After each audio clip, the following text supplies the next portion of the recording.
It's time to get off the couch, dust off your gloves, pop that six-pack in the fridge, and loosen those limbs, because Street Fighter is back and it's fighting season. As the latest entry in Capcom's long-running and much-iterated fighting game series, Street Fighter 6 comes out the gate swinging with an exhaustive list of options, a wealth of content, and some serious changes that update the game's traditional design for the modern age. It strives to retain its roots for purists, while also making itself more accessible than ever before.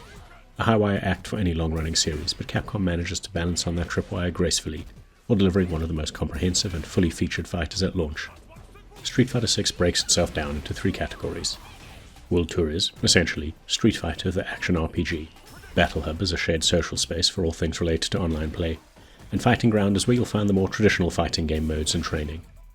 In their drive to make Street Fighter more accessible and comprehensive, Capcom provides multiple ways to learn the ins and outs. You could just jump straight into PvE or PvAI fights, but it's worth taking the time to learn about the new systems and changes. World Tour lets you create an avatar for yourself and run around in the co-joined world of Street Fighter and Final Fight. It functions as a semi-open world action RPG that plays out like a Street Fighter flavoured Yakuza. It's incredibly, endearingly silly. It also puts the street back into Street Fighter as you roam the concrete wilds of Metro City, beating down cardboard box-wearing gang members, irate accountants, and many other denizens for whom fighting is just another way to say hi. You can customize your character's moveset, change their looks with a wonderful character creation system, and outfit them with stat-changing gear. Then, you can pick a fight with practically anyone, with each win giving you XP towards leveling your character, or items to use if you've beaten them with specific techniques. Once triggered, those battles play out as traditional 2D fights, though, in a break from tradition, you'll be facing off against multiple opponents at a time. It works wonderfully well and the mode is impressively fleshed out. As you progress, you meet up with the game's main cast and become their disciples. Doing so gives you access to their moveset, and lets you further customize your avatar with a mix of moves. Of course, you're also learning the moveset of the core characters as you go. Now, while the World Tour mode is full of silly side quests, some are incredibly useful. Capcom has worked the game's traditional tutorials into a succession of increasingly difficult side missions to ensure you're up to speed with the core Street Fighter 6 fighting mechanics outside of this mode. As a result, while the World Tour feels like it was created with newcomers in mind, even veterans can have a fun time practicing here if they're open to its wonderful absurdity.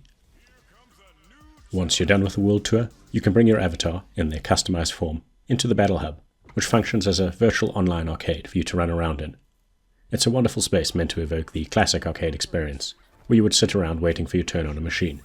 Only this time, it's virtual, and populated by other players' avatars. You can stand and spectate a match at a cabinet if you just want to learn, or sit down and throw out requests to participate in fights yourself. You have access to both standard matches and ranked ones, and there are some shops to buy cosmetics using real or virtual currency.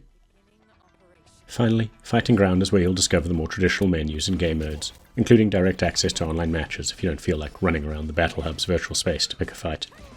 There are your arcade modes, including a story mode, versus battles, extreme battles, and team battles. There's also a training area, a general tutorial mode, a character guide mode that functions as a very character-focused tutorial, and even a combo trial mode that teaches you how to use specific combos and the situations in which to use them. Capcom really wants you to get deep into Street Fighter 6's mechanics, and all these teaching tools are incredibly well designed to transition you from novice to master. If you want, you can also set up matches against the CPU with an impressive range of difficulties, or, if you're lucky enough to have friends nearby, you can set up those all-important couch tournaments. As great as the online matches feel, nothing beats talking smack to someone sitting next to you that you've just trounced.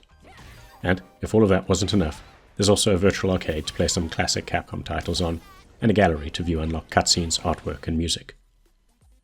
The latest combat system introduced into Street Fighter 6 is the drive gauge. You start off with a full gauge each round, which allows you to access drive moves, such as drive parries and drive rushes. Drive moves are often super flashy to look at, and cover a variety of special abilities, such as getting you across the ring quickly, parrying all incoming attacks, or opening up a block so you can trigger combos you couldn't otherwise. What I loved about the system is how much I could change up the fight, without feeling like it was an overpowered coup de grace in the process. Of course, the combat depth goes well beyond just this feature, and it includes some familiar or refined systems. There are returning super arts that each have 3 levels, each one allowing you to pull off a different super, and Capcom has reworked the game's returning cast of character moves to fit into the new system. For the most part, it feels well balanced, though there's at least one character whose moves I can see becoming a frustrating wall of spam attacks. Now, as part of their accessibility push, Capcom has also rolled out 3 control methods for Street Fighter 6: Classic, Modern, and Dynamic. Modern is meant for newcomers or those who prefer relatively simplified control methods of modern fighters. With this configuration, You have a special button, light, medium and heavy attack buttons, and one of the triggers help you to auto-combo. It removes the need for the traditional directional move inputs, and it makes fancy combos a breeze to pull off. There is a ceiling to it, however, with you effectively being locked out of specific moves, but I can't understate just how comfortable this control scheme felt. That said, once you start to face off against high-level CPU opponents, or better yet, an accomplished player, you'll quickly discover how its almost button-mashing style setup will limit you. On the other hand, classic controls are the traditional 6-button scheme meant for purists and experienced players, as well modern will get you going and keep you going to a certain point. Learning the classic controls will expand the tactical complexity and your available moveset considerably. Finally, there's dynamic, which chooses the attacks to use for a specific situation. You essentially push one button, while the game does everything else. It's great for accessibility, or perhaps newer or younger players just coming to grips with the gamepad, or the fighting game genre, but it's the control scheme I spent the least amount of time with. Now, if there's one area Street Fighter 6 feels massively enhanced in, it's the timing. Now, Street Fighter games have always had a very specific rhythm as to how and when you should attack, defend, or attempt a combo. It's a change that I think might make or break the game for some classic players, but with Street Fighter 6 the timing system seems to have been radically tweaked to better suit a full-on 3D fighter. I found the rhythm both quicker and easier to get a grip on, and it transformed the combat for me radically by making the combo rhythm feel faster, more dynamic, and more fluid. Combos flow easily into one another, and that's not just because of the stunning animations. Now make no mistake, Street Fighter 6 is just as tactical as ever, and none of the depth has disappeared. It's merely easier to get into. There's that old adage, easy to learn, hard to master, and that still applies here. As an example, I struggled to get to grips with Street Fighter 4's controls at launch, and it felt incredibly stiff for me. In contrast, Street Fighter 6 has been an absolute joy from the get-go, not least of all because I could pull off insane-looking combos within just a couple of days of playing. Of course, going online quickly put me in my place as I realized how much I still had to learn.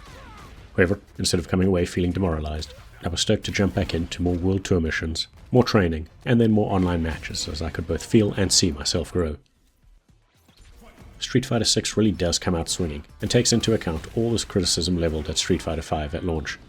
Capcom has responded with a release that's fully featured, in-depth, easy for everyone to get into, and yet still full of tactical depth that will take you ages to master. It's brash, it's beautiful, it's silly and fun, and sometimes so absurd that it left me with a smile on my face, regardless of whether I won or lost a battle. Most important of all, it's an incredibly stupid amount of fun, even when you're playing by yourself. This is both the best Street Fighter has been in years, and the most fun I've had with a fighting game in a long, long time. If you've got this far, please consider giving the video a like and maybe subscribing to our channel, as it helps us grow.